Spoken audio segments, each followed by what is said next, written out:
और जन्म और कर्म कर्म कैसे अलौकिक हैं अभी दिखाते हैं। एक बार राक्षसों और देवताओं का युद्ध हो गया, राक्षसों से देवता पराजित हो गए, भाग गए। फिर उन्होंने भगवान विष्णु की स्तुति शुरू की और ये काल विष्णु रूप में प्रकट हो गया और इसने उन देवताओं से कहा कि तुम उस पुरंजय को युद्ध के लिए तैयार कर दो, उसमें प्रवेश करके मैं राक्षसों को मार दूंगा। अब देखिएगा श्री विष्णु पुराण इसका है प्रमाण। ये देखिएगा श्री विष्णु पुराण गीता प्रेस गोरखपुर से प्रकाशित है। अनुवादक हैं श्री मुनि लाल गुप्त, प्रकाशक एवं मुद्रक वही गीता प्रेस गोरखपुर। चतुर्थ अंश अध्याय 2 और 233 पृष्ठ यहाँ देखिएगा। पूर्व काल में त्रेता युग में एक बार अति भीषण देव असुर संग्राम हुआ, देव असुर संग्राम राक्षसों और देवताओं का। उसमें महाबलवान दैत्य गणों से पराजित हुए।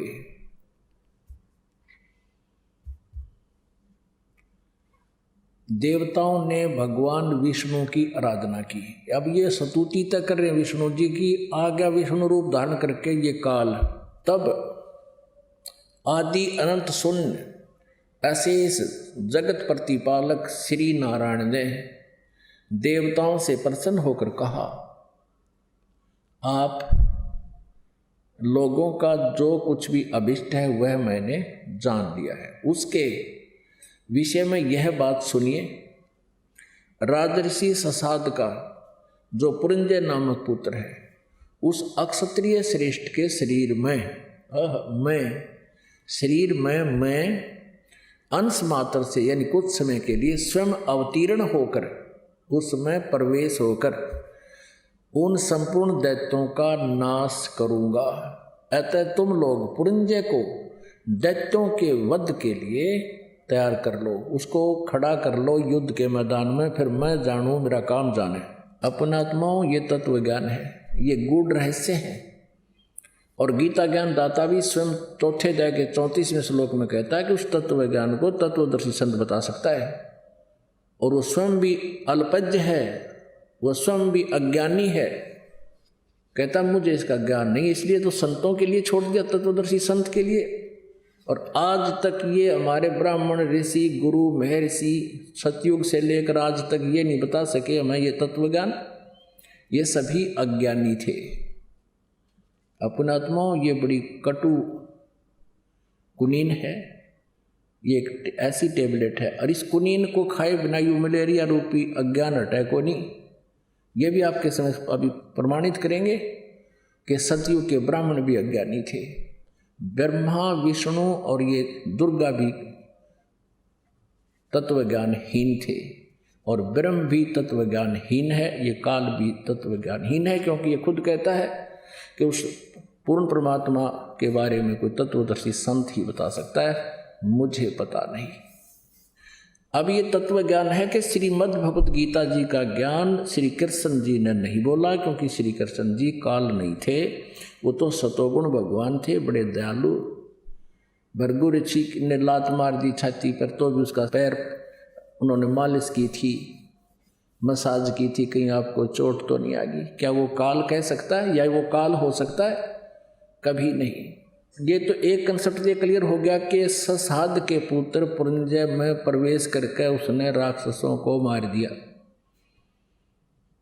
ये हो गए इसके कर्म अलौकिक। अब दूसरा और जबरदस्त प्रमाण देखिएगा 242 पृष्ठ पे, चतुर्थ अंश के अध्याय 3 में, ये देखिएगा, ये है चतुर्थ अंश अध्याय 3 और 242 पृष्ठ पर हम पढ़ेंगे। 242 पृष्ठ पर श्री विष्णु पुराण, यहां देखिएगा अध्याय 3।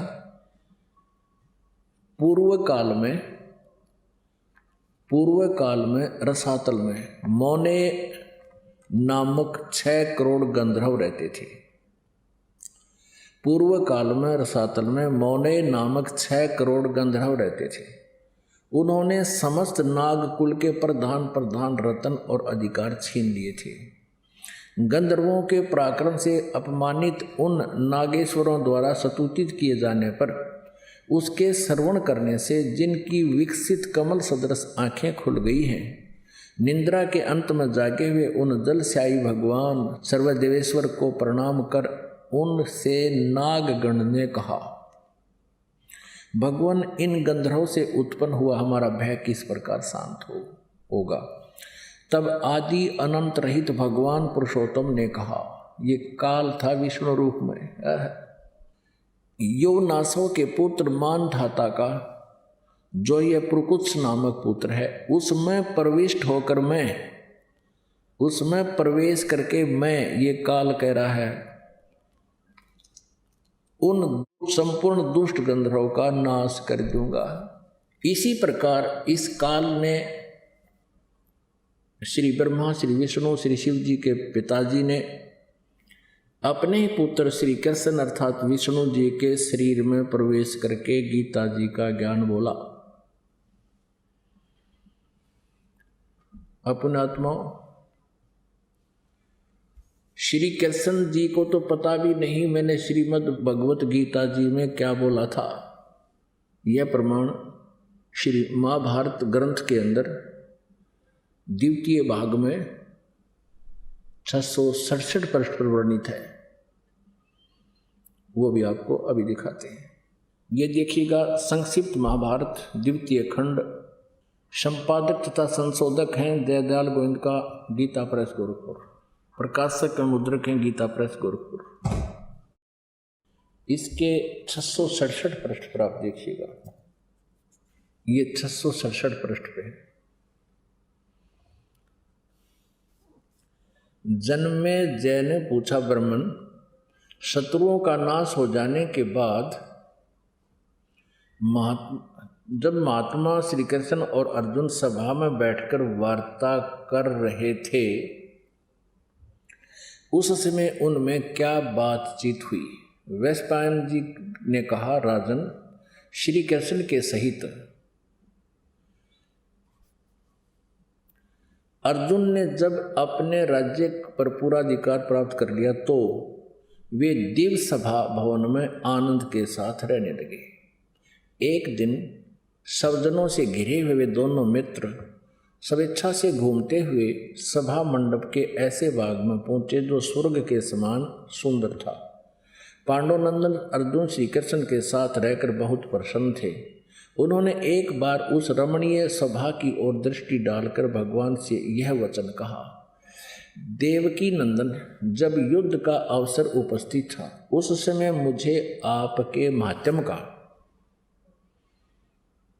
ज्ञान और ईश्वरीय स्वरूप का दर्शन हुआ था, किंतु केशव, आपने स्नेहवश पहले मुझे जो ज्ञान का उपदेश किया था वह इस समय बुद्धि के दोष से भूल गया, यानी गीता वाला ज्ञान मैं भूल गया। इन विषयों को सुनने के लिए बारंबार मेरे मन में उत्कंठा होती है। इधर आप जल्दी ही द्वारका जाने वाले हैं, अतः पुनः वह सब विषय मुझे सुना दीजिए, यानी गीता जी श्रीमद् भगवत गीता का ज्ञान मुझे फिर सुना दिए। वैशंपायन जी कहते हैं, अर्जुन के ऐसे कहने पर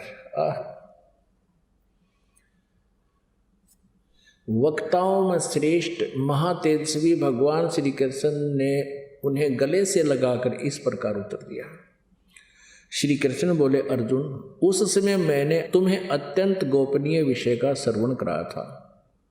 आप अपने स्वरूप भूत धर्म सनातन पुरुषोत्तम तत्व का परिचय दिया था और नित्य लोकों का भी वर्णन किया था, किंतु तुमने जो अपनी नासमझी के कारण उस उपदेश को याद नहीं रखा। यह जानकर मुझे बड़ा खेद हुआ है। उन बातों का अब पूरा स्मरण होना संभव नहीं जान पड़ता। पांडुनंदन, निश्चय ही तुम बड़े श्रद्धाहीन हो, तुम्हारी बुद्धि अच्छी नहीं जान पड़ती। अब मेरे लिए उस उपदेश को ज्यों का त्यों दोहरा देना कठिन है। क्योंकि उस समय योग युक्त होकर मैंने परमात्म तत्व का वर्णन किया था। अब पुण्यात्माओं, श्री कृष्ण जी अर्जुन के ऊपर तो डांट लगा रहा है, उसको धमका रहा है कि तूने उस ज्ञान को जो मैंने सुनाया था गीता वाला, तूने याद क्यों नहीं रखा? तू बड़ा श्रद्धाहीन है, तेरी बुद्धि अच्छी नहीं है। और फिर स्वयं कहते हैं मैं अब दोबारा उसको ज्यों का तो नहीं बता सकता। अरे वक्ता नहीं बता सकता, श्रोता याद रख ले। अब ये दास सत्संग सुना रहा है और आप सुन रहे हो। जो प्रथम बार इस सत्संग को सुनेगा उसको 40% मुश्किल से याद रहेगा। और आज से कुछ वर्ष बाद आप मुझे कहो, वो तो थोड़े दिन पाछे की बात हो, घर गया भी ना था, 10 से 5 दिन की बात है, 20 दिन की होगी, महीने की होगी। और ये दास ये सत्संग सुना रहा है, आप सुन रहे हो। आप 40% याद नहीं रख सकते इस सत्संग को। और फिर आप कहो कि हमें वो सत्संग सुनाना उस दिन आपने बताया था, सुनाया था प्रथम दिन बरवाला के अंदर। और मैं तुम्हें ये कहूँ कि तुम बड़े बुद्धिहीन हो, बड़े श्रद्धाहीन हो, तुमने वो सत्संग याद क्यों नहीं रखा? अब मैं दोहरा नहीं सकता।